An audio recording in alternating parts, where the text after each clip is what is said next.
Okay, John, start the motor.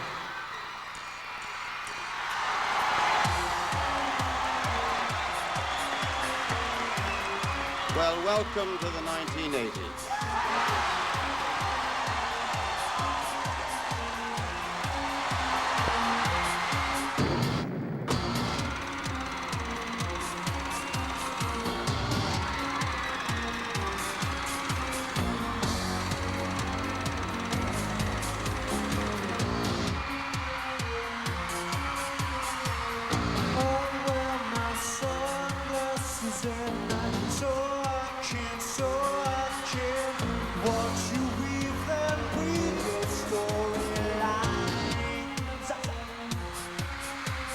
In the 1980s, so many of our dreams led to disappointment. Behind all the glitz and the glamour, we searched for something real.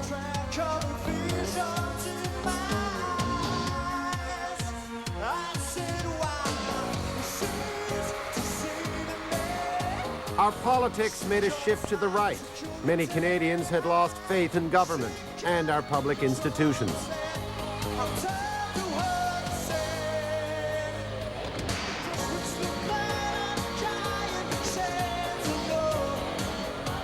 When we left off in the 1970s, the CBC and the country were in a deep identity crisis. We were terrified the country would split apart. The 1980 referendum settled nothing. The debate would go on, whether we liked it or not. My dear friends, Si je vous ai bien compris, if I have understood you, correctly, à la prochaine fois. you're now saying, till next time. We were tired, and the CBC would have to struggle to capture our imagination. Has he ever asked you directly, point blank, Dr. Asafan, did you ever give me anabolic steroids? No. Barbara Frum tried to get at the truth. When the bitterness sets in and the abandonment and the despair.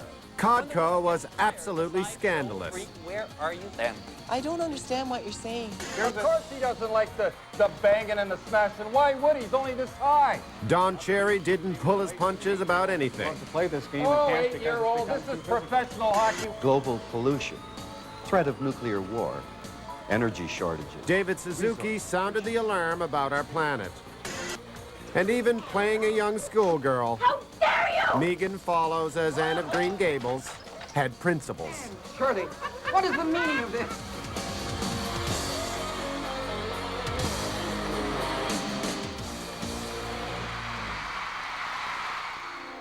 But we'd all have something to cheer for when the Second City comedy troupe came over to the CBC. SCTV now begins its broadcasting day. On Dallas and Dynasty, the idea was to have the biggest hair and the biggest wallet in town. Oh, good day. Good day. Good day. But Rick Moranis and Dave Thomas had a more modest and Canadian proposal. Good day, how's it going? I'm Bob McKenzie, this is my brother Doug. How's it going, We got two topics today, back bacon and long underwear. Like, they're different topics, right? Okay, first topic, well, I don't know which one should be first. Which one should... Go long underwear and then food as a reward. Okay. It was Long underwear an is our instant topic hit. today, and my guest is my brother. How's it going, eh? Just like on real shows. Yeah. My guest today is my brother Doug McKenzie.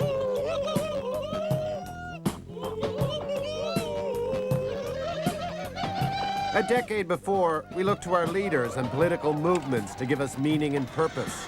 Now we'd find it in everyday things and ordinary people. Do you ever dress like Bob and Doug? Oh, heck no. We're all hosers, remember? And what do you remember about it? Beer. What? Is it over? More beer. Good day. That's a beauty toque you got there. Where'd you get that? Toques. Right. Everyone must have a toque in this country.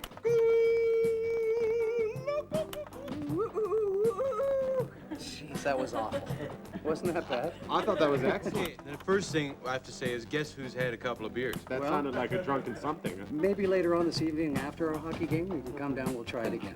Yeah, what do you know? Yeah, you don't. Yeah, who knows that? Take off. Yeah, right.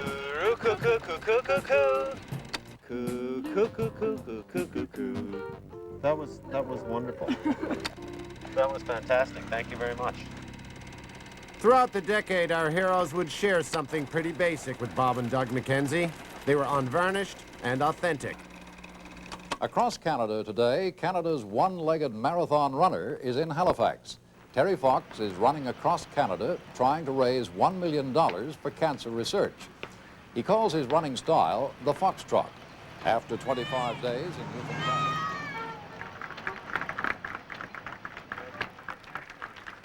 I've said to people before that I'm going to do my very best to make it. I'm not going to give up, and that's true.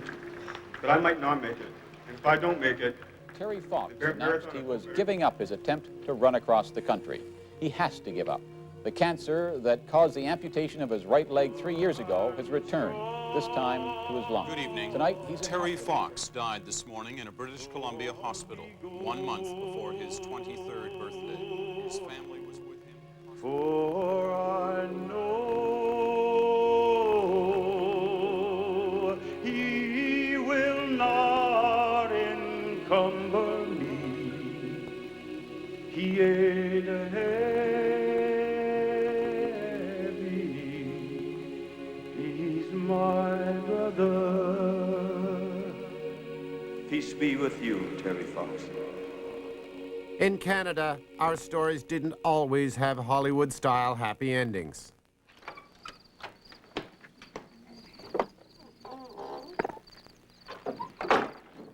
Hello, Will? Hello? In Ready for Slaughter, a CBC drama, Gordon Pinsent had the courage to stand up for himself and his family. Confirmation of the inventory status? It's routine. They like us to do every fourth one ourselves, you know. Suit yourself. In real life, there was a recession. Interest rates hovered around 20%. Banks were foreclosing on family farms everywhere.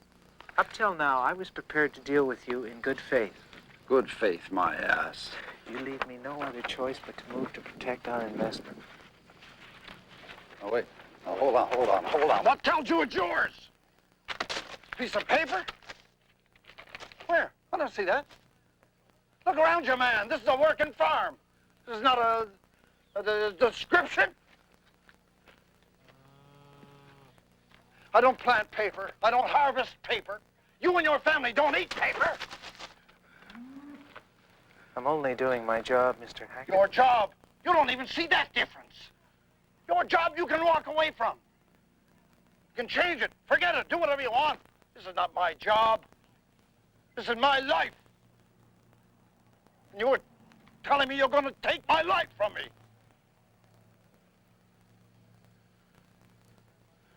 Would you take that line down?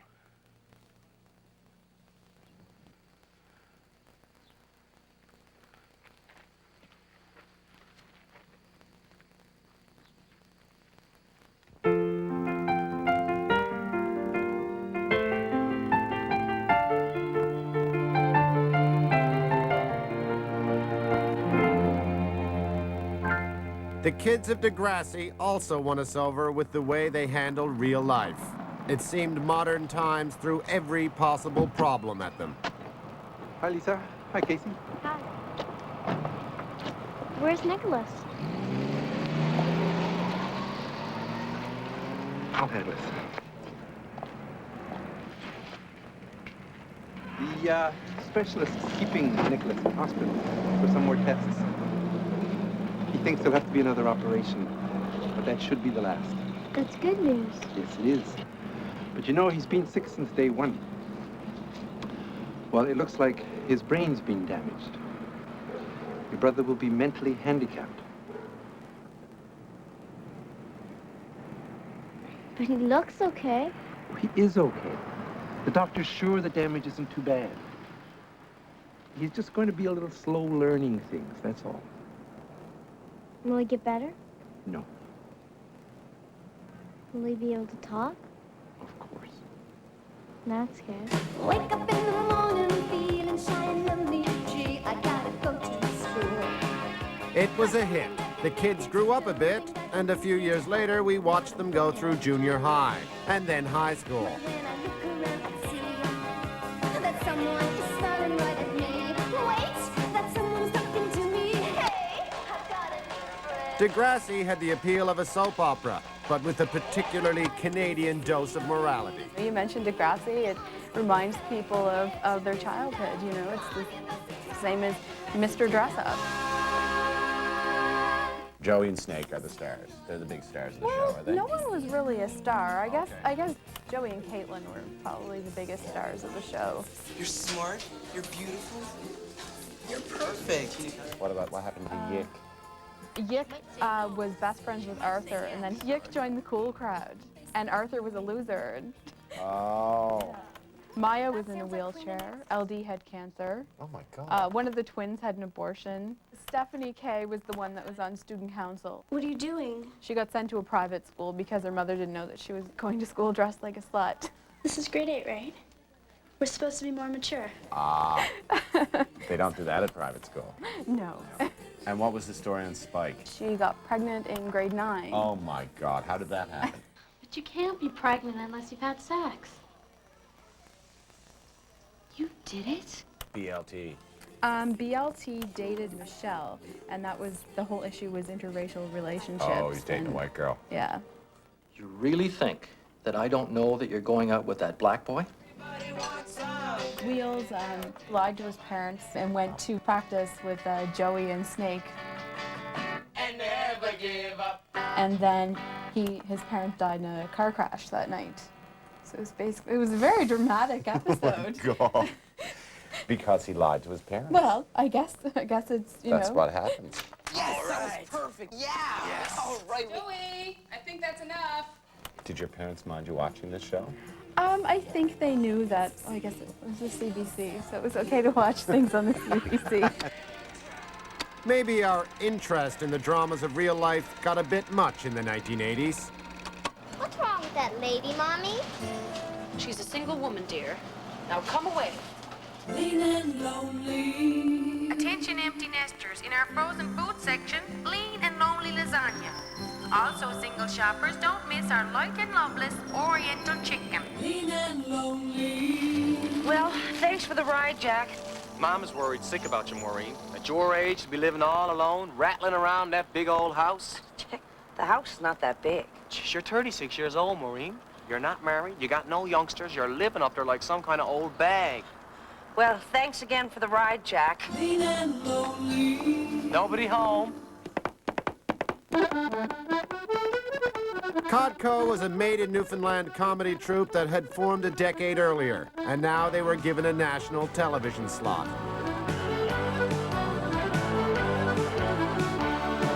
Every week, Codco punched a giant hole right through the earnestness of the times. My guests tonight are Cliff and Todd. Todd is a filmmaker, and Cliff is his friend, I guess. Todd, your film has come under a lot of fire recently. Your most recent film, Spare the Rod, and critics are saying that it's pornographic. How do you respond to that? I really resent that, Frank. People just love to condemn, don't they? I want to make one point, and I want to make this crystal clear. We do not, and I repeat, not look at this as pornography. And Frank, I have to say I resent being lumped into a category or something as Todd's friend. I mean, I was so much a part of that film. This film is a real life kind of thing, or what? We did a lot of research for this film. We had friends come over. Yeah. We went into the whole relationship thing. Yeah, I mean, people think it's all, you know, so superficial. But, you know, every one of these people, Frank, has a real life behind them. I mean, it's like, wow. Are you sure you know what you're doing? Are you sure you want to break up with him? Absolutely. I just can't bear to live with him anymore. Well, you know how sensitive Gary is, so you make sure you break it to him gently, okay? I will. Get out of the apartment. The relationship is over. Leave the building now. Get out of the apartment. What's going on? Get out of the apartment. Honey, is that you? The relationship is over. Honey, what's wrong? Leave the building now. On daytime television, things on the CBC were a lot more homey.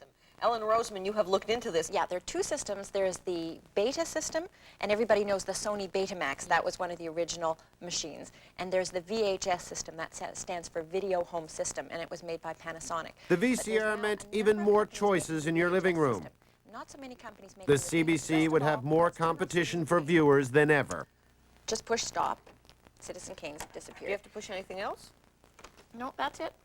It's not that complicated. Stop, forward, fast, play, Now, record. if I want to play you on this, I've got to get some distance away to be able to see you. And here we go on the TV just set. a minute, just a minute. Doesn't make any noise at all. Something bold had to be done to get our attention. Okay. A Star is Born. 10 p.m. Monday, January 11th. In 1982, the CBC moved the news into primetime television. Tonight on The National. The Big Freeze. Canadians are freezing from east to west. But Now we're at not 10 alone. o'clock, It's we'd just get as the cold in news the and a US glossy Europe. current affairs magazine. And tonight on The Journal. Jean Chrétien, will he run for the Liberal leadership, and can he succeed? Like I am a real frog, and I'm proud of it. Jean Chrétien, a documentary profile. It worked. Viewers came back to the CBC.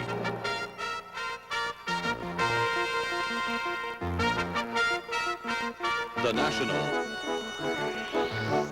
With Knowlton Nash. Good evening and welcome to our new hour. We begin tonight with a special documentary report on the recent solidarity uprisings in Poland. At first, the crowd responded passively, trying simply to get out of the way of the water cannon and the tear gas. It wasn't easy. On The Journal, documentaries capture the depth and drama of the biggest stories, wherever they were. We are led by Lieutenant Mahmoud Abu Said, a Syrian officer, but also a Palestinian. The enemy, there. This is the front line of the war. Here, the Palestinians fight Christians just a few hundred yards away from us. But ultimately, for most Canadians, The Journal was one gutsy woman. The Israelis are waiting to hear you say out loud, in public, that you recognize their right to exist in the lands that they are now in if they give you the West Bank and Gaza. And you never say it explicitly. You're always delaying that. Why? Do you think I have to throw all my cards before arriving to the table? I am not Sadat. They're trying to get more power. No, but I'm sorry. What I asked you is, would you leave Quebec out long term? It's not out, Barbara. Don't use that silly word that's Would you used on leave the them CBC all the time. unreconciled? Would you leave them unreconciled? Premiers are always going to be unreconciled. They'll always be asking for more. So.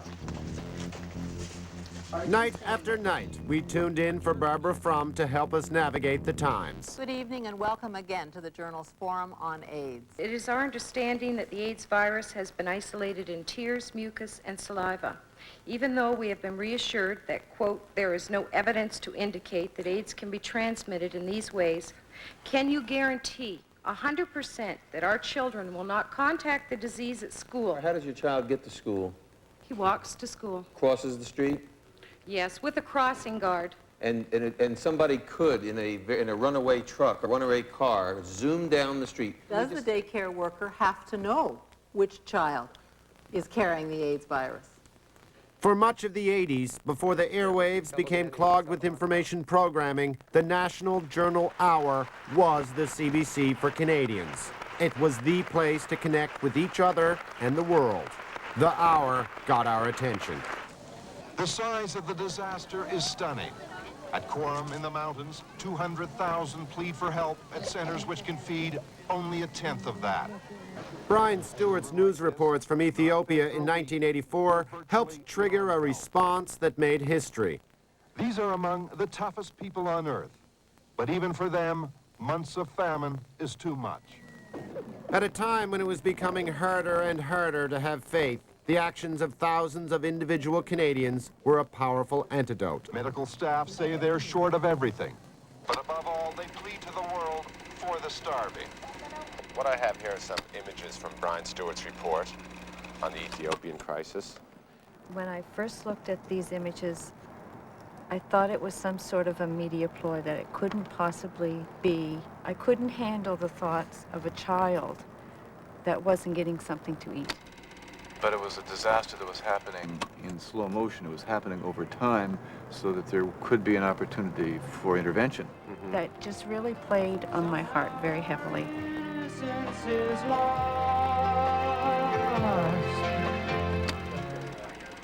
little flat on innocence, but other than that, it was great. We'll go again. One more time.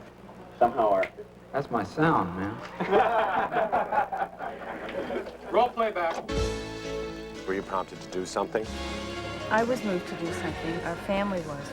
The first thing we did was to put together an air shipment. We were able to secure 5 Air Canada 707s. And this was right before Christmas? Yeah, it was in fact the day before Christmas.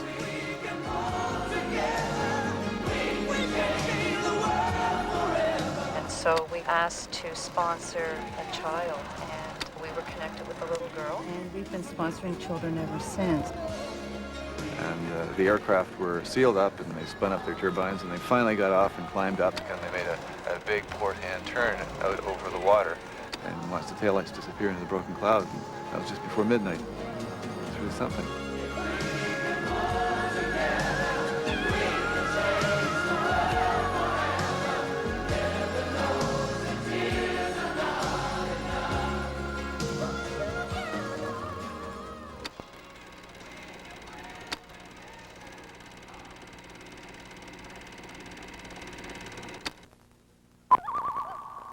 Hello, I'm David Suzuki.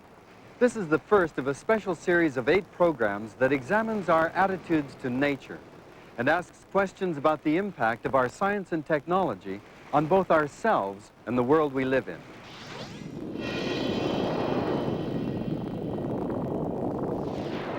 For 3 decades, from the time the CBC first went on the air in 1952, the network's right to exist was hardly ever challenged. Nowhere else could Canadians see programs like this, designed first and foremost for the public good, not for profit.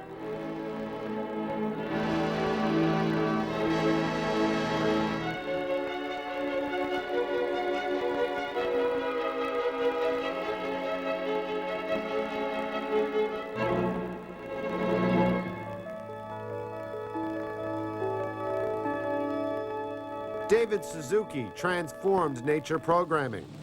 Some people weren't ready to hear his message. For others, especially the young, he was a hero. It's actually been calculated that it takes more units of energy to drive our gigantic modern farm machines than there are in the crop they harvest. This deficit budgeting of energy is what very much of our planetary pillage is all about.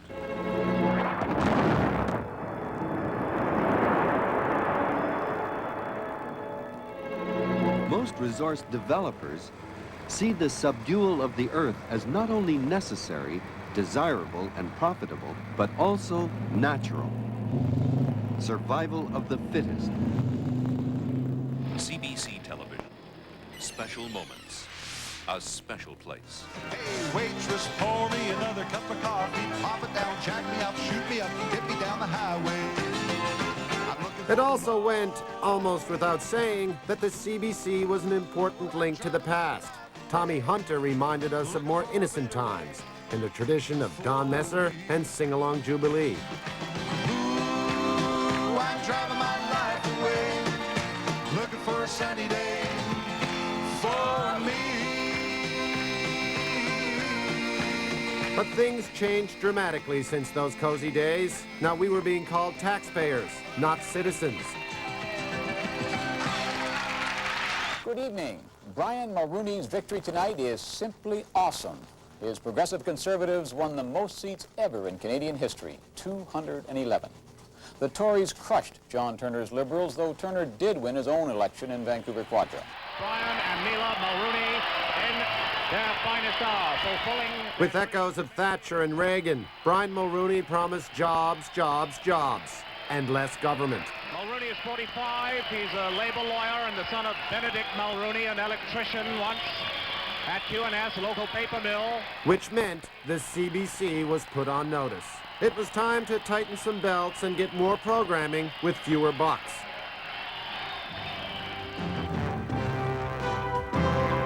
Midday was done on a dime. Midday with Valerie Pringle.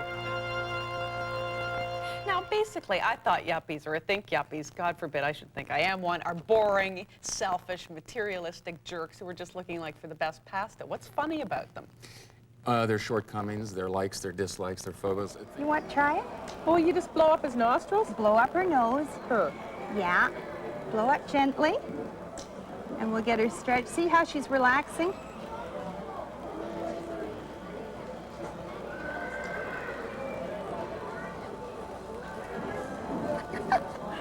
It was just a technique that I had to learn for compensation. Barbecue time. Wake up. Rise and shine. Gordon Given of Middle Sackville, Nova Scotia, has 25 hens that lay colored eggs. They're called Araucana hens. They come from Chile, and Mr. Given joins us now from his hen coop. Mr. Given, how did you first hear about these hens? I first heard about these hens when I was visiting my parents in Ontario, in Mar, Ontario, and my mother had a fridge full of greenish yellow eggs in there, which I thought she had died.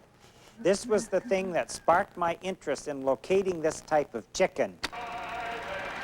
But midday catered to traditional CBC viewers. The new Canada was open for business.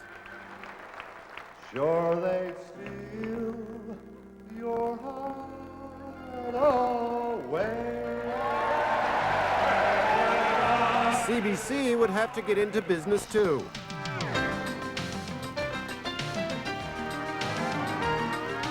Venture was born. Hosted by a man who made his name back in the 60s as a rebel at the CBC. My name is Patrick Watson. Venture is the newest series in an old CBC tradition of building bridges between Canadians of widely differing backgrounds and experience.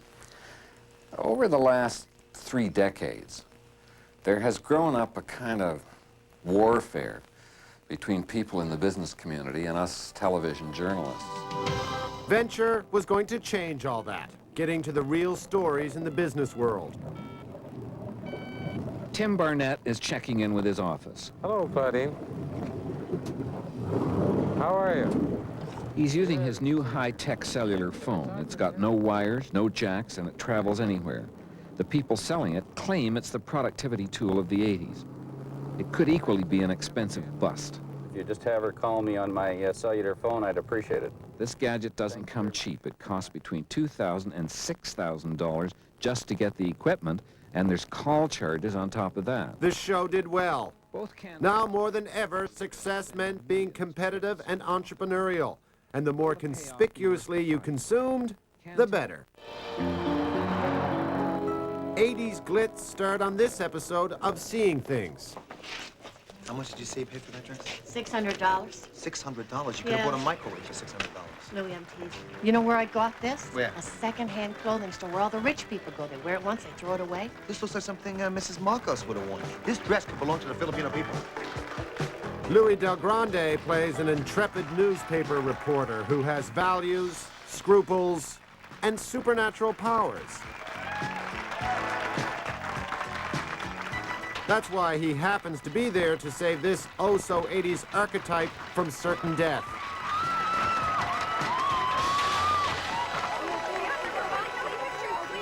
Rusty? Yeah, oh yeah, the goodbye music.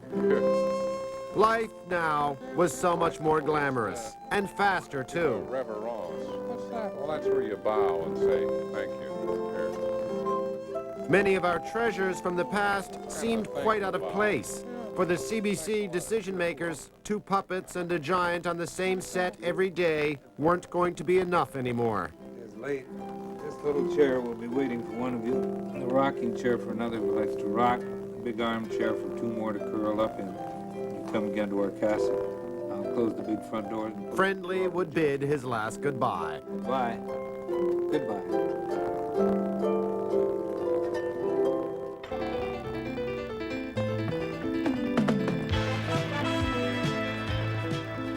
Danger Bay was good business too. The Disney Channel in the United States put up some of the cash for this adventure show about the environment. The storylines were neat and tidy, good versus evil. Here, the greedy bad guys commit the ultimate civic wrong, dumping toxic waste.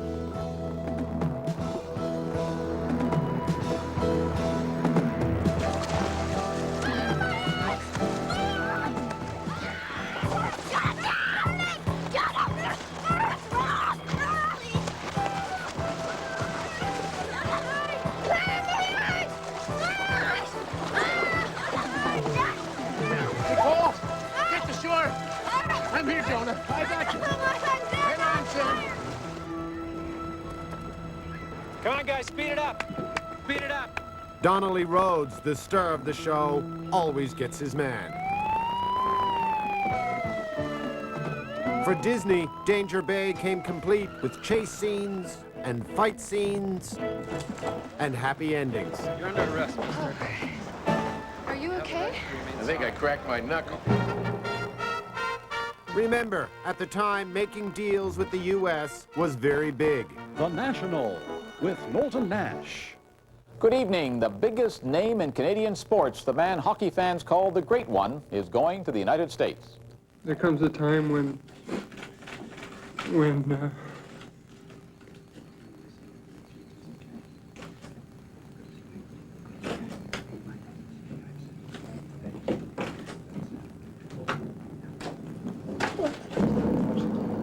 It seemed to come as a surprise that the U.S. dollar had even our biggest hockey superstar in its powerful grip. Live from Ottawa, Encounter 88. During the 1988 federal election, we got very emotional about it, with free trade. We built a country, east and west and north. We built it on an infrastructure that deliberately resisted the continental pressure of the United States. For 120 years, we've done it.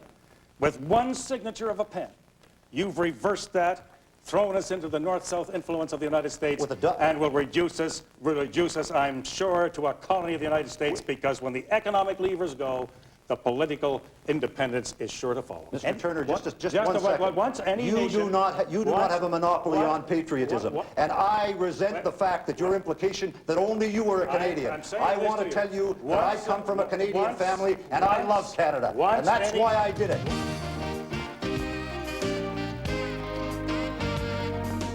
The dust didn't settle for quite a while. A full year later, free trade was still hot enough to feature in Street Legal, CBC's steamy primetime series. This plant is no longer competitive.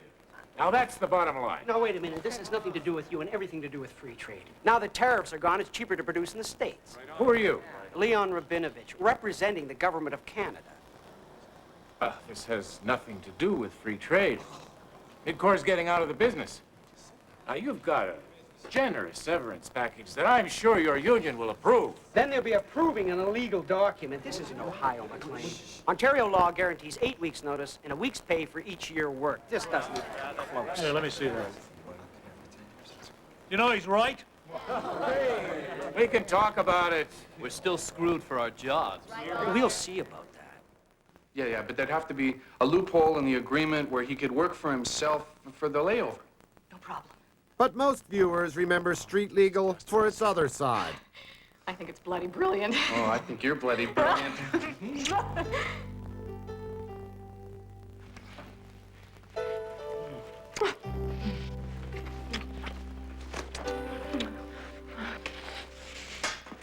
And when they put on the juicy stuff, people watched. Wait. What? We found room service. I don't care. I'm always hungry. Afterward. So they did it again. And again. And again.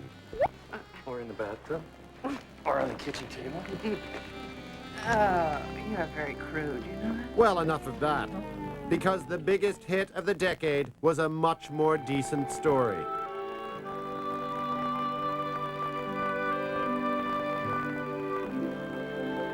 I love this place already. I always heard that Prince Edward Island was the most beautiful place in Canada, and I used to imagine I was living here.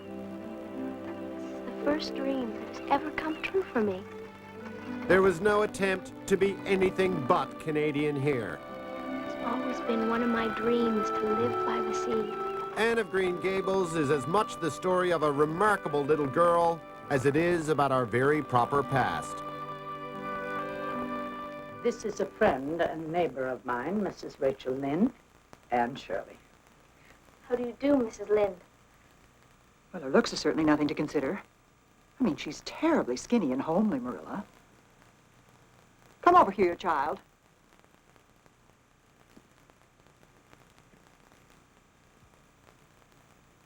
Lawful heart, her hair's as red as carrots. Dare you say I'm skinny and carrots? You're a rude, impolite, unfeeling woman, and I hate you! And Shirley. How would you like to have nasty things said about you? How would you like to be told that you're fat, and ugly, and a sour old gossip? And Shirley. And Shirley, you come back at once and apologize. Mark my words, Marilla. That's the kind put strychnine in the well.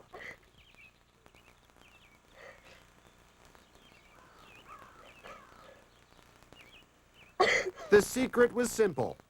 Good acting and a great story. But this kind of quality is hard to come by. When I said trial, I had no idea you'd take me literally. This show is hardly a fondest memory at the CBC. Is this not the most beautiful place you've ever seen? It is, isn't it? Because this is the coolest cottage in the whole world, boy. No one sits in my chair when I'm here, because it's not only a chair, it's a recliner. It's a chair. It's a recliner. It's a chair. Oh, my favorite fridge. Oh, last year's potato salad. I think this could take a while. Let's unload the car.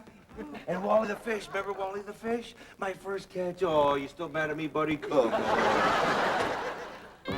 What you're about to see could not happen in the government of Canada. As the decade wore on, fewer and fewer viewers relied on the CBC. The broadcast landscape was now overcrowded, and many Canadians thought that big government and public institutions like the CBC were bloated and unnecessary.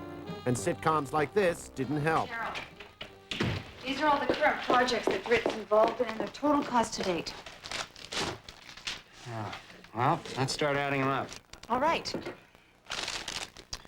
Bilingualism in dolphins, a feasibility study. We invested $1 million in a program to teach French and English to fish. Very successful program, actually. After 6 months, the dolphins responded equally well to commands in both official languages.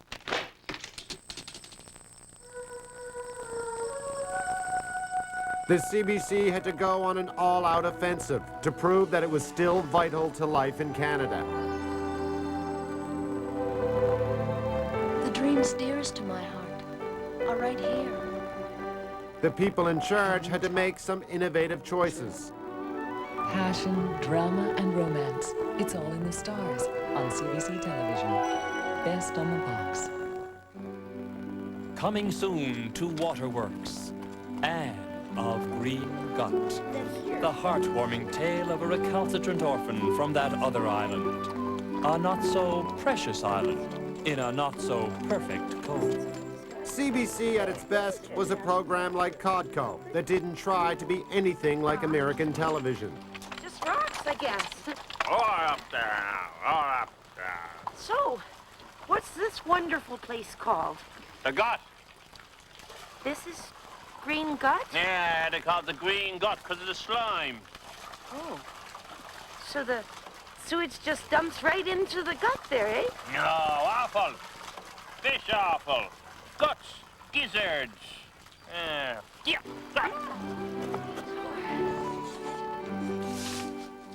You got a face like a cabbage with 2 carrots hanging down. How dare you! And 2 parsnip tits. You're like a boiled dinner.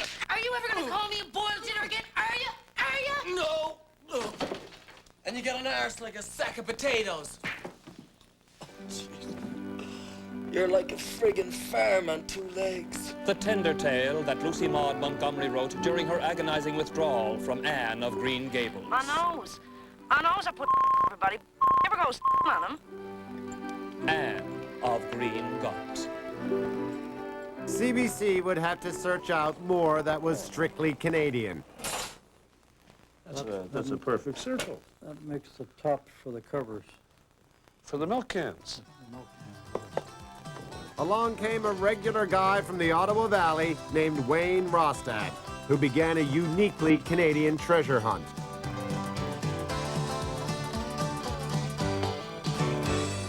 Donna has found an unusual use for a long-neglected farm fixture. She collects cattle droppings, or cow pies, as they're sometimes called. That's because back home, Donna turns these humble cow pies into ornate wall clocks. But searching out our stories also means telling the difficult ones. The schedule would now emphasize big-ticket dramas that posed hard questions about Canadian society.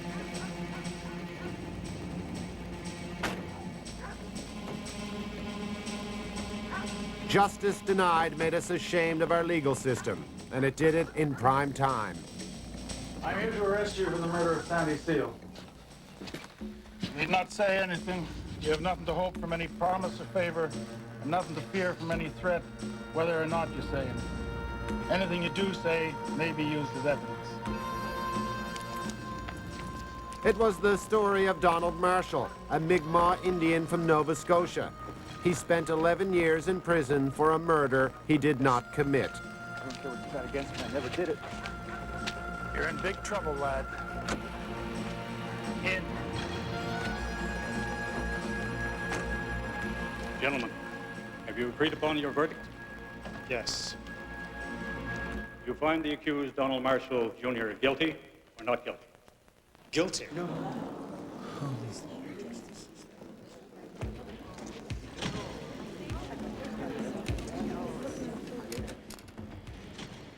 His was the first of a series of wrongful convictions we'd have to face.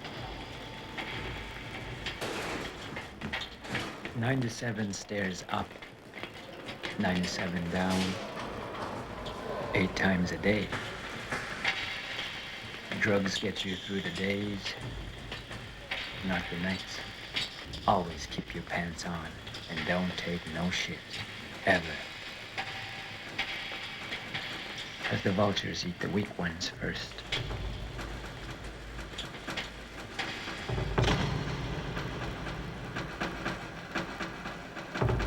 When the CBC pushed us and itself, nobody argued that it wasn't essential.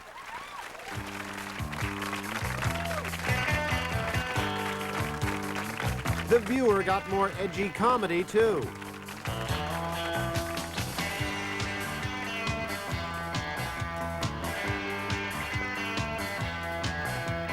The kids in the hall declared open season on everything middle class and suburban.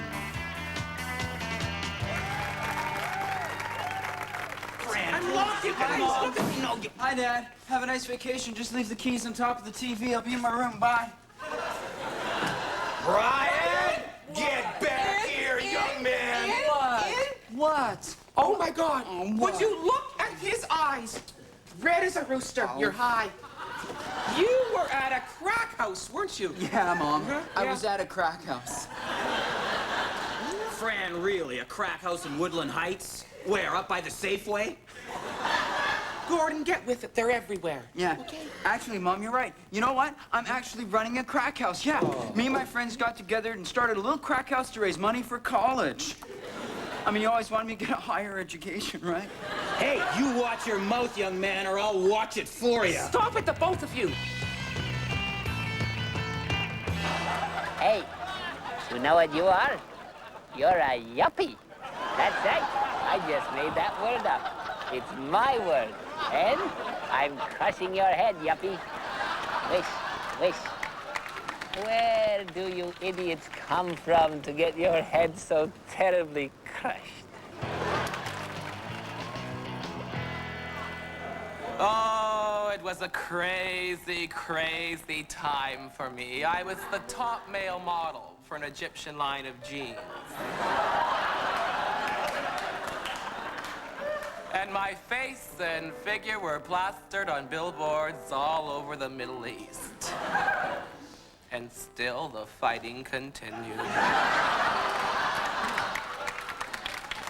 It seemed like being completely out there worked. You like me, don't you? Don, we always like you. Okay. Hockey Night in Canada. There you go, friends. Live, coast to coast. Isn't he beautiful? It certainly did for Don Cherry, who brought fireworks to Hockey Night in Canada. Absolutely asinine to be firing him and talking about firing him, and that's all you hear, how long it's going. The players should be ashamed of themselves. It's a funny thing, when they were winning, they said, oh yeah, he was tough. He was a tough coach, but he's a winning coach. Now we're in their little tough time, they're turning on him like rats. And, you know, I didn't expect that. And if you watch them play now, they're playing like pussies, and nobody's afraid of going in Philadelphia anymore. No heart anymore. No heart in the Philadelphia Flyers anymore. After this astounding fight between the Canadian national junior team and the Russians, Cherry didn't bother being politically correct. I mean, there's the breakdown. This is unbelievable. There's two guys on the Canadian player here. There's two guys. He hit a nerve. I was greatly concerned that some young man would be severely injured. I don't think disgraceful incident is too strong a term. Don Cherry? Well, that's what happens when you get in a fight, Brian. Somebody can get hurt. They're smart. I've never said a Russian is dumb. They're not dumb. They've got nothing to lose. They knew that we had to win by 5. Have you ever seen them fight back? They were goading our guys all the time, and we do not accept high sticks. We do not spears in the back. It's our Canadian nature not to take that stuff. And I know it's you again, you people sitting home in your living rooms, having it all nice and quiet, maybe having a pop or two or a sandwich or something. You see something. How could these fellows do that? You don't know what they've been through over there and what they're going through. So don't say it's a black mark against our players, please. These young men had better learn, and learn quickly. You don't go through life conducting Pier 4 brawls. Stay with us. Sports Weekend will continue right after this.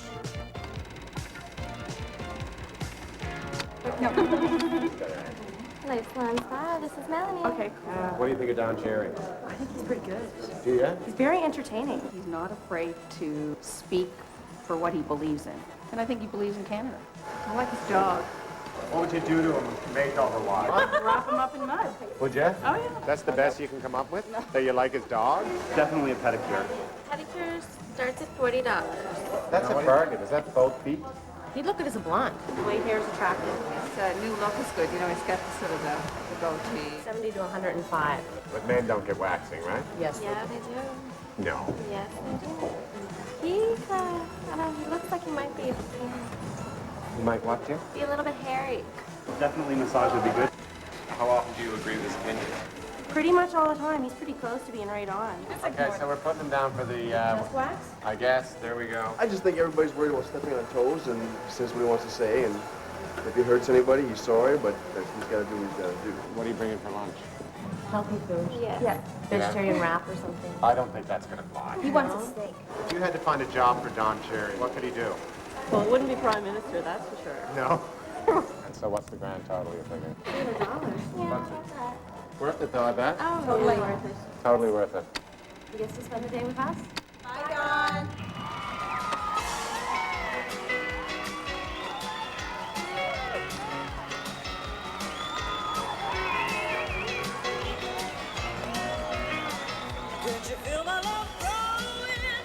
At the end of the decade, the CBC threw this on-air party that celebrated K.D. Lang and her music.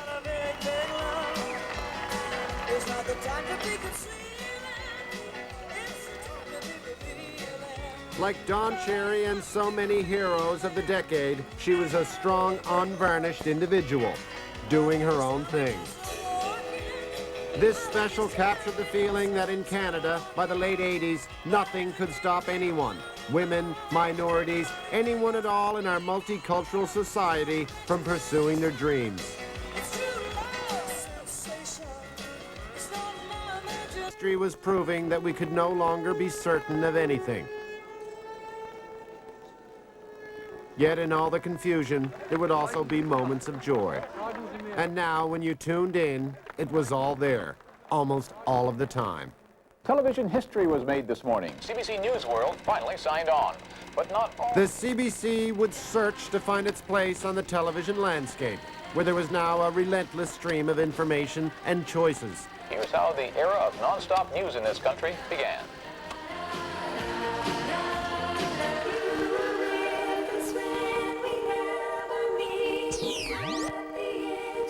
Join us to see what happens for the conclusion of our story, the 90s and the beginning of a new century. I'm Rick Mercer. Good night.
Now, can you explain what you're doing there exactly? Well, we're back combing the hair so that she has a true 80s hairdo. Now, what do you have planned for the band? Well, I'm going to build those up to a full height because we want to give her sort of a dynasty look. Very glamorous, very overdone.